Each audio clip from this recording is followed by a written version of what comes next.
October 21 செவ்வாய்க்கிழமை. மரித்த மனிதன் பேசுகிறான். விசுவாசத்தினாலே ஆபேல் காயினுடைய பலியிலும் மேன்மையான பலியை தேவனுக்கு செலுத்தினான். அதனாலே அவன் நீதிமான் என்று சாட்சி பெற்றான். அவனுடைய காணிக்கையை குறித்து தேவனே சாட்சி கொடுத்தார். அவன் மரித்தும் இன்னும் பேசுகிறான். எபிரேயர் 11:4. விசுவாசத்தினாலே ஆபேல் மேன்மையான பலியை தேவனுக்கு செலுத்தினார். இங்கு விசுவாசமானது பலியோடு, அதாவது தியாகத்தோடு சம்பந்தப்படுத்தப்பட்டுள்ளது. உங்களுக்கு விசுவாசம் இருக்கிறது என்று நீங்கள் கூறியும் உங்களால் யாதொரு தியாகமும் செய்ய முடியவில்லையெனில் உங்களுடைய விசுவாசம் செத்ததாயிருக்கிறது. உங்களுக்கு எவ்வளவுக்கு அதிகமான விசுவாசம் இருக்கிறதோ அவ்வளவு அதிகமாக நீங்கள் தியாகமுள்ளவர்களாய் இருப்பீர்கள். மெய்யாகவே விசுவாசமானது மேன்மையான பலியோடு சம்பந்தப்பட்டதாயிருக்கிறது. ஆபேல் தன்னுடைய பலியை விசுவாசத்தினாலே செலுத்தியது நிமித்தம் அவனுடைய பலி மேன்மையானதாய் இருந்தது. விசுவாசமானது மிகச்சிறந்ததை தேவனுக்கு செலுத்தவும் மிகச்சிறந்த ஜீவியம் செய்யவும் அவனுக்கு உதவி செய்தது. ஆதியாகமம் 4:2-4 வரை. ஆபேலினுடைய ஜீவியம் தேவனோடு செம்மையானதாக இருந்தது என்பதை நாம் எவ்விதம் அறிகிறோம்? ஆபேலையும் அவன் காணிக்கையையும் கர்த்தர் அங்கீகரித்தார். வசனம் 4. இங்கு ஆபேலினுடைய காணிக்கையையும் ஆபேலையும் கர்த்தர் அங்கீகரித்தார் என்று குறிப்பிடப்படவில்லை என்பதை கவனிக்கவும். வேறு வார்த்தைகளில் சொன்னால், தேவன் ஆபேலினுடைய ஜீவியத்தை அங்கீகரித்தது நிமித்தம் அவனுடைய காணிக்கையையும் அங்கீகரித்தார். இதே அர்த்தத்தில் பேசும்போது தேவன் காயினுடைய ஜீவியத்தை அங்கீகரியாதபடியினாலேயே அவனுடைய காணிக்கையையும் அங்கீகரிக்கவில்லை என்று நாம் கூறலாம். விசுவாசத்தினாலே ஆபேல் மரித்தும் இன்னும் பேசுகிறான். வேதாகமத்தில் பதிவு செய்யப்பட்டுள்ள மிகப்பெரிய அற்புதங்களில் ஒன்றாக இது தோன்றுகிறது. மரித்து உயிரோடு எழுப்பப்பட்டு அதற்கு பின் பேசியவர்கள் இருந்தனர். ஆனால் இங்கே மரித்தும் இன்னும் பேசிக் கொண்டிருக்கிற ஒருவனை நாம் காண்கிறோம். அவன் விசுவாசத்தினாலே இன்னும் பேசிக் கொண்டிருக்கிறான். ஆபேல் மரித்துவிட்ட போதிலும் அவனுடைய விசுவாசம் மரிக்கவில்லை. எந்த தேசத்தை சேர்ந்தவர்களோடும் எந்த தலைமுறையினரோடும் பேசுவதற்கு விசுவாசத்திற்கு ஒரு மொழி உண்டு. அது இயற்கைக்கு அப்பாற்பட்டதும் வல்லமை வாய்ந்ததுமான ஒரு மொழியாகும். விசுவாசத்தினால் பேசுகிற ஒரு மனிதன் தான் பேசுவதை ஒருபோதும் நிறுத்துவதே இல்லை. பேசுவதற்கு எப்போதும் அவனுக்கு ஒரு தூது உண்டு. அத்தூதிற்கு செவி கொடுக்கக்கூடிய ஜனங்களும் எப்பொழுதும் அவனுக்கு உண்டு. சந்தேகம் என்பது ஒரு தேவ ஊழியனை சகரியாவை போல சில காலத்திற்கு ஊமையனாக்கி விடுகிறது. விசுவாசமோ எல்லா சமயங்களிலும் பேசுகிறது. ஆபேல் என்ன பேசிக் கொண்டிருக்கிறான்?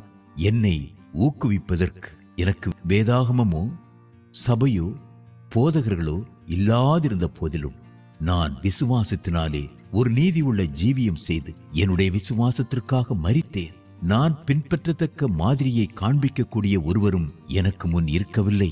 என்னுடைய பெற்றோர் பாவம் செய்து முழு உலகத்தையும் பாவத்திற்குட்பட பண்ணினார்கள். இருப்பினும் நான் தேவனை மட்டும் நோக்கி பார்த்து விசுவாசத்தினாலே ஜீவித்து விசுவாசத்தினாலே மரித்தேன் என்பதே ஆபேலின் தூதாகும். இவ்வாறு இருக்க நாம் விசுவாசத்தினால் ஜீவித்து விசுவாசத்தினால் ஒரு பலி செலுத்தாவிடில் அதற்காக நாம் என்னதான் சாக்குப்போக்குகள் சொல்லக்கூடும்? Morning Manna, October 21st. Dead man speaks. By faith Abel offered unto God a more excellent sacrifice than Cain, by which he obtained witness that he was righteous, God testifying of his gifts, and by it he being dead yet speaketh. Hebrews chapter 11 verse 4. By faith Abel offered unto God a more excellent sacrifice. Here faith is connected with sacrifice.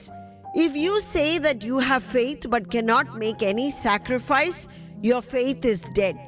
The more faith you have, the more sacrificial you will be. Faith is indeed connected with excellent sacrifice. Abel's offering was excellent as he offered it by faith. Faith made him offer the best and also live the best life. Genesis chapter 4 and verse 4. How do we know that Abel's life was right with God?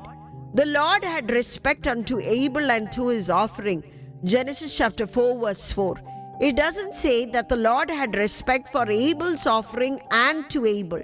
In other words, the Lord had respect for Abel's life, and therefore he had respect for his offering. Speaking on the same lines, the Lord did not respect Cain's life, and therefore he had no respect for his offering. By faith, he being dead, yet speaketh. This seems to be one of the greatest miracles recorded in the Bible. There have been people who spoke after they were raised to life, but here is one who keeps speaking being dead. He is still speaking by faith. Though Abel is dead, his faith is not dead.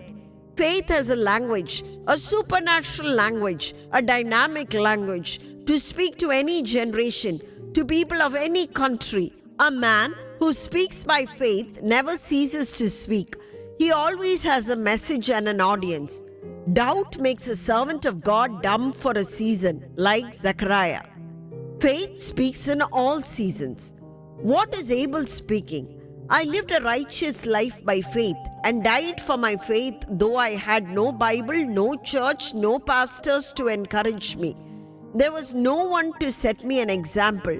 My parents sinned and caused the whole world to sin. Yet, looking to God alone, I lived by faith and died by faith. What excuses have we if we don't live by faith and make a sacrifice by faith? Praise the Lord. God bless you. You are our helper, Adonai, Yahweh, our deliverer. We lift our eyes to you. You are the only one we trust, Israel's God, our Father, forevermore you'll be. In our sorrow and pain, comforter you remain. All our hope is in you, our God.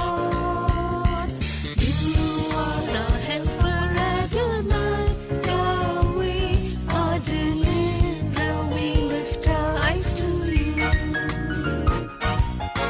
You are the only one we trust, Israel's God, our Father, forevermore you'll be. When the battle is long and the enemy is strong, you will fight for your chosen ones. You are our helper, Adonai, Yahweh, our deliverer. We lift our eyes to you. You are the only one we trust, Israel's God.